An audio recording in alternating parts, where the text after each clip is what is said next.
POP Network presents Bread Magazine with our special guest, Mr. Billy Dollaz. Tell everybody a little bit about yourself and what made you get the name Billy Dollaz. Okay, hey, how y'all doing, everybody? I'm Billy Dollaz. If you want to check out my content, I'll mention those things later. But I got the name Dollaz basically because I'm a guy. I ran the streets a little bit when I was younger. You know what I'm saying, in the state of New Jersey, and I was about my money. I was always out there trying to find a way to get it, and I just kind of count like just me being me. That's kind of the name that fit my persona. So everybody started calling me Dollars, and then my name's D anyway. The Billy just came from the fact that my wife at one point labeled me a Billy Badass because I was kind of my name got a little heavy in the streets, and so Billy Dollars was the end result in that. So it was definitely given to me. I didn't just pick it up off the floor. That's what's up. What made you decide that you wanted to be in the industry? Well, I guess it's kind of like, really, I have a documentary that explains all that. I'll tell people about that later on too. I basically got into music because my family always was into music. Like my mom used to sing, my grandfather played bass for the Drifters. I have other cousins that are DJs. I have other cousins that, play rock and roll and music. And, everybody in my family just was kind of, artistically talented. So it just fit me. And then, I always had this thing since I was 4 that I was going to be famous. So I just didn't know doing what, but it turned out I was a musical, whiz kid or whatever. And that's what's up. Oh, we definitely glad you could be a part of Bread Magazine. Who have been some of your influencers that make you come to your current career? Like, who have been some of the people that you looked up to? Um, I would definitely say the late great Andre Harrell was one of them. Rest in peace to him. Uh, I looked up to LL Cool J, Run DMC initially because those were the rappers that, what I'm saying, they were legends, what I'm saying? They was already those guys. And, I saw hip hop very early on because, I had the benefit of having older brothers who was very in tune with music. They used to break dance, stuff like that. So, LL Cool, I would say LL, Run DMC, then Cool G Rap, Nas, people like that. I always was influenced by them musically.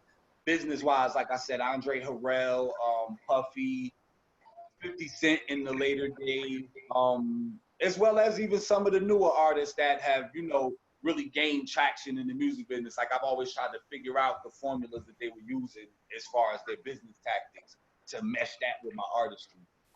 So those, I'm influenced pretty much by everybody, I guess. If you could work with anybody in the industry, who would you like to work with?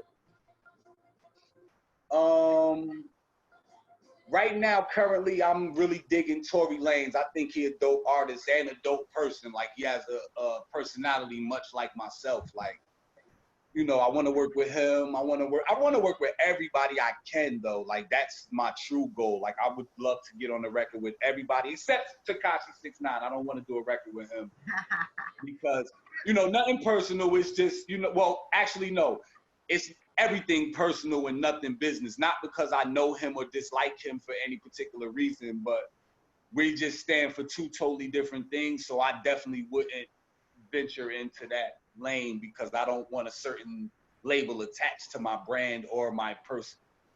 Yeah, that makes You know. sense.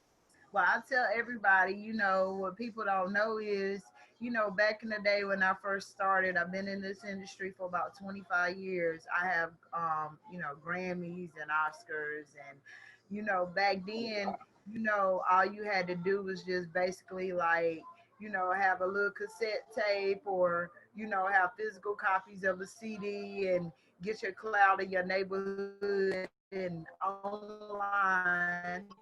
Well, basically now you have to have everything online. What I learned is, back in the day you didn't really have to have social media, but now I learned like, you have to have social media for everything. So basically, with that being said, is like you know, when you talk to these promoters, their first thing they'll say is, well, how's your social media? How's your YouTube? What you got going on? So if they basically see it, it don't matter that you getting the plays on the radio. If they don't see that your social media going up or you making profit from it, they don't even want to give you a second, you know, a second look. With that being said, I know an artist. I'm not gonna say his name, but he had about 19 million streams and about 19 million plays in general. And I said to him, okay, well, you should be getting royalties. You know, your IG should be more than 1,000. Like, what's going on?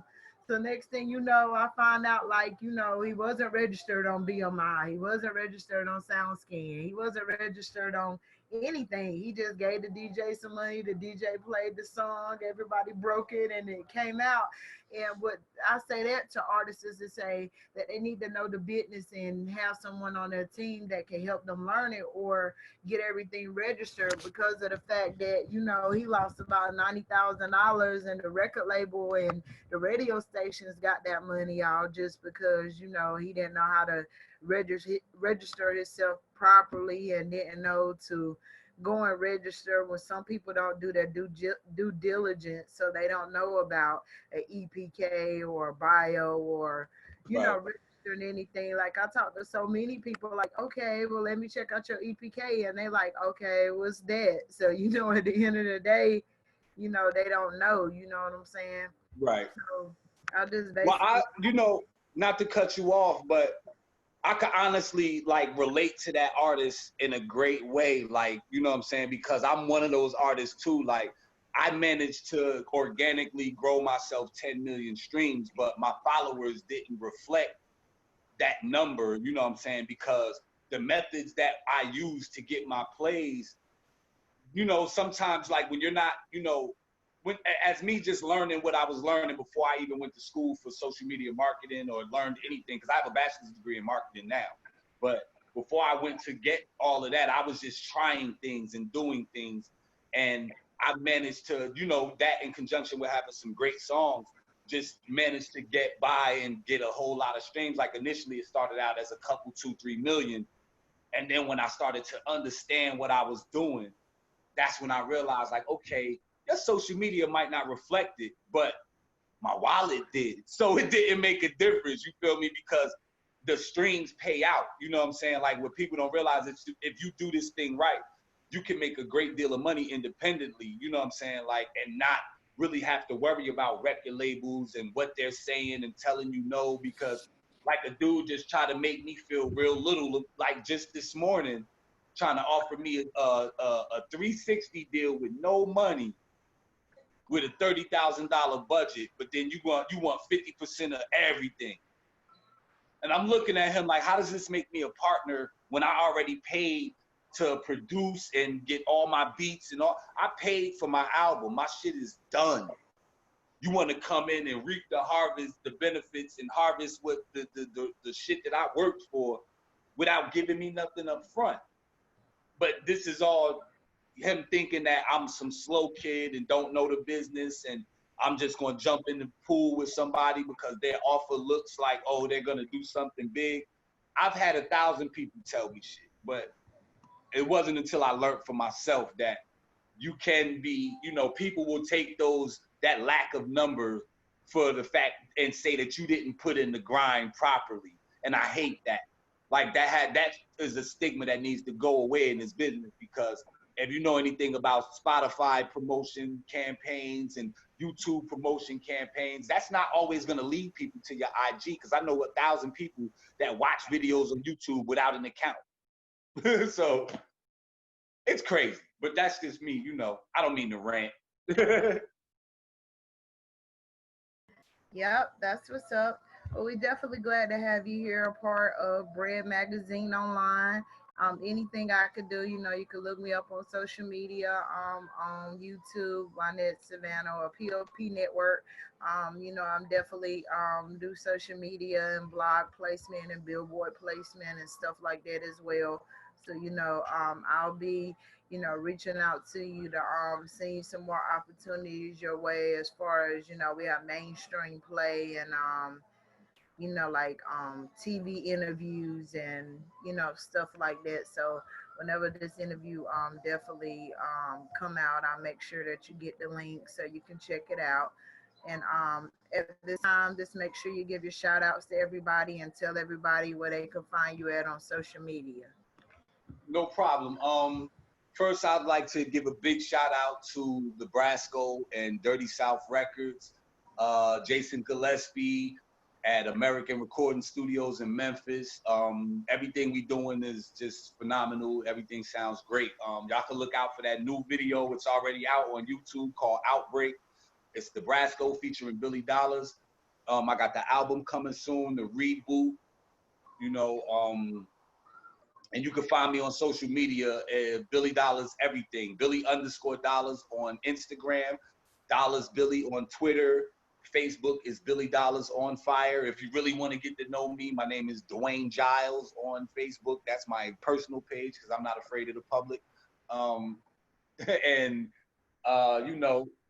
just check me out, man. I got a lot coming. I got Fallen Angel, my clothing line. I have, Team Diva's Closet, which already has a line of custom vans. You need to get at that. Go to SELENT Facebook page and grab that. Global Marketing Solutions, come see me. I can get your numbers up because I know what I'm doing because I got my own numbers up. So, and shout out to Michael Conklin at Urban Alliance, and shout out to B.R.E.A.D Magazine. Thank you for having me. That's the most important of everything right now, So. Okay, well, we're definitely glad that you could be a part of it. And the last question of the day, what does it mean to you to be real every day and deliver in your field? That's everything. I mean, to be honest, just being an authentic person means more to me than the air I breathe, because it will shorten in those moments where I feel like I'm not being myself. I die every time I have to bite my tongue. I die every time I have to hold something back, because all I ever do is spit the truth. I'm very non-biased in a lot of things. So being real for me is paramount. Like, that's like opening my eyes every morning. That's my thank you to God, just telling the truth. Okay, well, that's cool. Okay, well, we're definitely glad to have you. So once this interview become available, I'll make sure that you get it, okay? No problem. Thank Okay, you very have a much. good day. You too.